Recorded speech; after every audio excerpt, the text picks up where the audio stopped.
दोस्तों, गुना पुलिस ने जो कुछ भी किया है, मध्य प्रदेश की पुलिस, मध्य प्रदेश की खाकी वर्दी उस कांड की वजह से बदनाम हुई है। दरअसल गुना का एक थाना है, जिस थाने का नाम है धरनावदा थाना। धरनावदा थाना क्षेत्र में एक चौकी पड़ती है, रुठियाई चौकी। रुठियाई चौकी के पास NH 46 पर पुलिस वाले वाहनों की चेकिंग कर रहे थे। एक एक करके वाहनों की चेकिंग मुस्तैद तरीके से हो रही थी। तभी उसी चेकिंग के दौरान पुलिस वाले की नजर एक स्कॉर्पियो पर पड़ती है। पुलिस वाला सोचता है कि इस स्कॉर्पियो को मुझे चेक करना है। दरअसल ये स्कॉर्पियो गुजरात पासिंग थी, जिसका नंबर था JG05RK9351।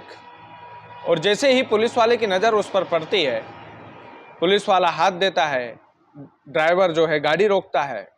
उसके बाद पुलिस वाले उस स्कॉर्पियो की डिक्की खोलते हैं। जैसे ही पुलिस वाले उस स्कॉर्पियो की डिक्की खोलते हैं, पुलिस वालों की आंखें फटी की फटी रह जाती है, क्योंकि उस स्कॉर्पियो की डिक्की में लगभग 1 करोड़ रुपया रखा था। 1 करोड़ का माल देखकर पुलिस वालों का दिमाग खराब हो जाता है।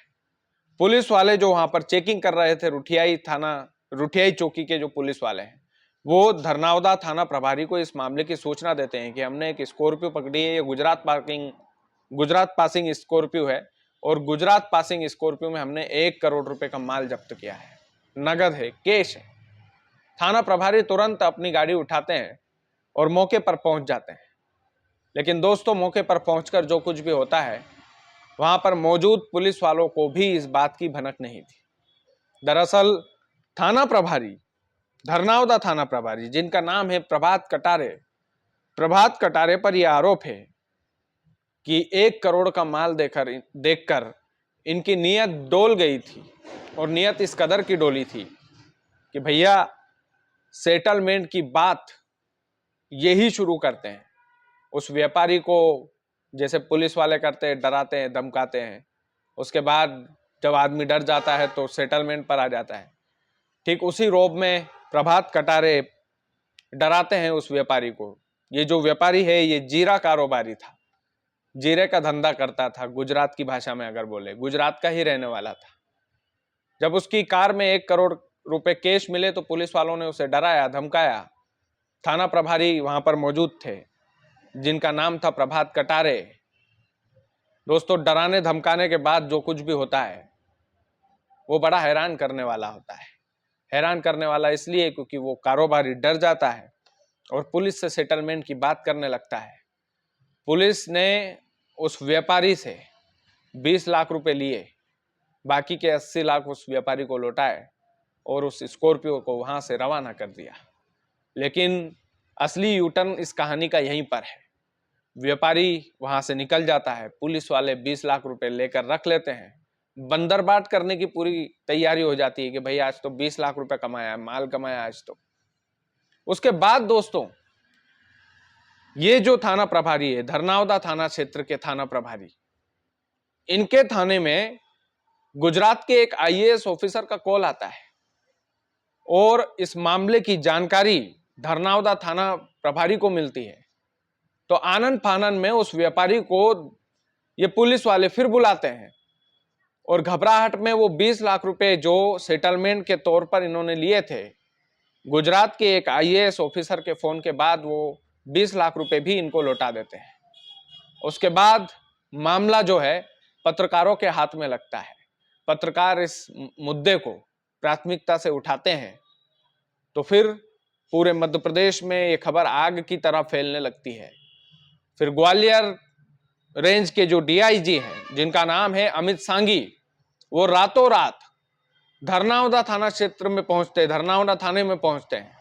रुठियाई चौकी का भी वो पूरी तरीके से निरीक्षण करते हैं। सभी पुलिस वालों को लाइन में लगाकर खड़ा करते हैं और एकदम स्ट्रिक्ट एक्शन में बोलते हैं कि इस कांड में जो जो भी शामिल है वो अच्छी तरीके से आप बता दीजिए, नहीं तो मैं कड़ी से कड़ी कार्रवाई करूंगा। कड़े लहजे में DIG साहब बोलते हैं कि भाई पुलिस वालों पर इस तरीके के आरोप लग रहे हैं, अगर इन आरोपों में सच्चाई निकली तो मैं एक को भी नहीं छोड़ूंगा।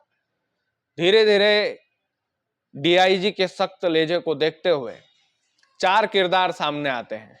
पहला किरदार धरनावदा थाना प्रभारी, जो सेटलमेंट का आरोप है वो इन्हीं पर है कि ये थाने से पहुंचते हैं रुठियाई जहां पर NH 46 पर वाहनों की चेकिंग कर रहे थे पुलिस वाले, वहां पर ये पहुंचते हैं, 1 करोड़ रुपए देखते हैं तो सेटलमेंट की बात यही छेड़ते हैं। दूसरा किरदार इसमें आता है चौकी प्रभारी साजिद हुसैन का। ये ASI के पद पर है और वाहनों की चेकिंग इन्हीं के नेतृत्व में की जा रही थी। तीसरा जो किरदार आता है वो है प्रधान आरक्षक देवेंद्र सिकरवार का। ये गाड़ियों को रोक रहे थे, जब गाड़ी वहां से निकल रही थी तो उस ब्लैक स्कॉर्पियो को इन्होंने ही रोका था। और चौथा किरदार आता है आरक्षक सुंदर रमन का। सुंदर रमन चौकी प्रभारी के कार चालक है, वो कार चलाते हैं चौकी प्रभारी की।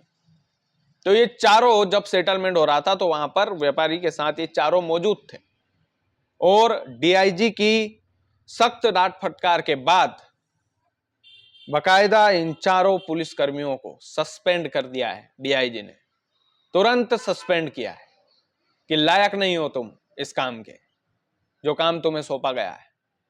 दोस्तों, ये जो कांड है ये सिवनी की तर्ज पर कांड है, ये गुना का कांड है, ये हवाला कांड है।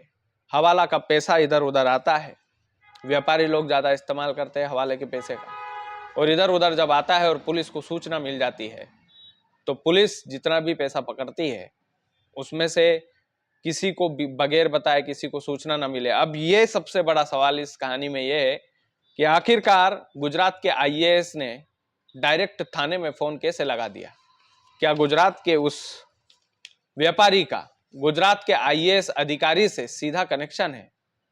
क्या गुजरात का वो व्यापारी, वो जीरा कारोबारी, इतनी पहुंची हुई रकम है कि सीधा IAS ऑफिसर से उसने फोन घुमवा दिया, वो भी कहां पर? मध्य प्रदेश के गुना जिले के उस थाने में। अगर कोई दूसरा प्रदेश का IAS अधिकारी सीधा किसी दूसरे राज्य के थाने में फोन घुमाता है तो व्यापारी भी कहीं छोटी मोटी रकम तो नहीं है। लेकिन पुलिस वालों ने उसे डराया धमकाया, उससे 20 लाख रुपए में सेटलमेंट करके बाकी के 80 लाख रुपए देकर उसको रवाना कर दिया। जबकि पुलिस वालों का काम यह था कि वो आयकर विभाग को इस पूरे मामले की जानकारी दे। पुलिस वालों को प्रमोशन भी मिलता, पुलिस वालों की शाबाशी भी दी जाती है। लेकिन पुलिस वालों ने जो पैसे देखकर जो नीयत डोलाई है, उस नीयत डोलाने की ये पूरी कहानी मैंने आपके सामने रखी है कि किस तरीके से, किस ढंग से सेटलमेंट हुआ, किस ढंग से गाड़ी रोकी गई, किस ढंग से व्यापारी को डराया गया, किस ढंग से 20 लाख रुपए लिए गए, किस ढंग से 80 लाख रुपए लेकर के उस व्यापारी को रवाना किया गया, और किस ढंग से IAS अधिकारी के एक फोन पर पुलिस वाले हड़बड़ाहट में वो पैसा वापस भी लौटा दिए। DIG आए, 4 पुलिस कर्मियों को चिन्हित करके सस्पेंड कर दिया। मामले की अभी भी जांच जारी है। जो भी पुलिसकर्मी इसमें शामिल होंगे उन पर गाज गिरना तय है। लेकिन मध्य प्रदेश का ये गुना का ये हवाला कांड पूरी खाकी वर्दी पर सवालिया निशान उठा रहा है। खाकी वर्दी को बदनाम करने वाला ये कांड है। हम ये नहीं कहते हैं कि सभी खाकी वर्दी में बैठे पुलिस वाले बेईमान हो सकते हैं, लेकिन कुछ, वो कहते हैं ना, एक मछली पूरे तालाब को गंदा कर दी है। ये एक मछली, और ऐसा ही सिवनी में हुआ था, ऐसा ही गुना में हुआ है। मध्य प्रदेश की पुलिस को, खास करके DIG रैंक के अधिकारियों को इस मामले में और गहन चिंतन करना चाहिए। बाकी आप लोग वीडियो को ज़्यादा से ज़्यादा शेयर कीजिएगा। चैनल यदि आपने सब्सक्राइब नहीं किया है तो प्लीज़ कर लीजिएगा। बहुत बहुत धन्यवाद।